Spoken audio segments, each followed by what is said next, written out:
Dans les brumes de l'Afrique de l'Ouest, entre les fleuves et les forêts sacrées, une silhouette se dresse encore, intacte dans la mémoire des peuples. Un homme, un empire, une légende. Almami Samori Touré, l'ultime rempart face aux griffes de l'empire colonial français. Voici l'histoire d'un roi devenu mythe, d'un forgeron devenu empereur, d'un homme que même l'exil n'a pas pu faire taire. Samori Touré naît en 1830 à Manyambaladougou, au cœur du pays mandingue. Fils de forgeron, il grandit entre les récits de Soundiata Keïta et les lames affûtées de son père. Mais le destin le frappe jeune. Sa mère est capturée lors d'un raid. Samori fait alors un serment, la délivrer ou périr. Pour la libérer, il s'engage volontairement auprès de ses ravisseurs. 7 longues années de silence, d'attente et de stratégie. Quand il revient, c'est un homme transformé. Stratège, orateur, meneur, Samori ne sera jamais un simple chef. Il sera Almami, le commandant des croyants.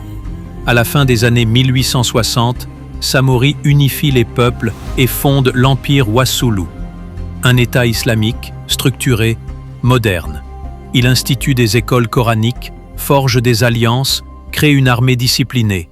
Ses cavaliers sont redoutés, son autorité est respectée, son empire immense. Mais à l'horizon, les canons européens grondent, les troupes françaises avancent, et pour Samori, un seul mot résonne: résistance. Dès les années 1880, l'empire colonial français marche vers l'intérieur des terres. Samori oppose une stratégie redoutable, la guerre de mouvement. Il brûle ses propres villages pour ralentir l'ennemi, déplace son peuple, frappe, puis disparaît. Il signe des traités, puis les brise quand l'occasion est favorable. Un maître de la guérilla. Mais les trahisons se multiplient, les armes se font rares, les alliés se dérobent, et la France, chaque jour, avance.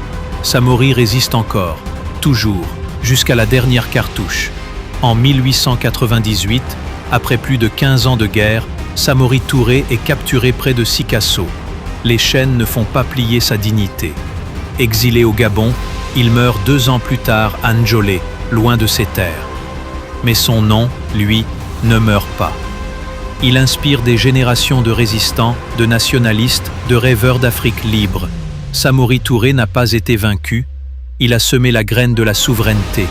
Et aujourd'hui encore, dans les rues de Conakry, dans les champs des griots, dans les chœurs, le lion du Mandé rugit encore.